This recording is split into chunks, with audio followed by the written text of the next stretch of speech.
ইমাম আহমদ ইবনে হাম্বল রাহিমাহুল্লাহ 10 লক্ষ হাদিসের হাফেজ, সরকারি চাপে জনগণ পায়ে রশি বেঁধে দিয়ে রাস্তায় টেনে নিয়ে বেড়াতো আর পিটাতো। ইমাম আহমদ ইবনে হাম্বলের মানুষ সম্মান করতে পারেনি, আজকে আমাকে মানুষ সম্মান করে কেন? তাহলে অবশ্যই আমার কোথাও ত্রুটি রয়েছে।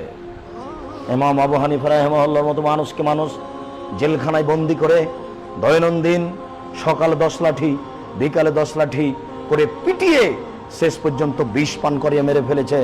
তাহলে বুঝতে হবে হকের ফলাফল এটাই।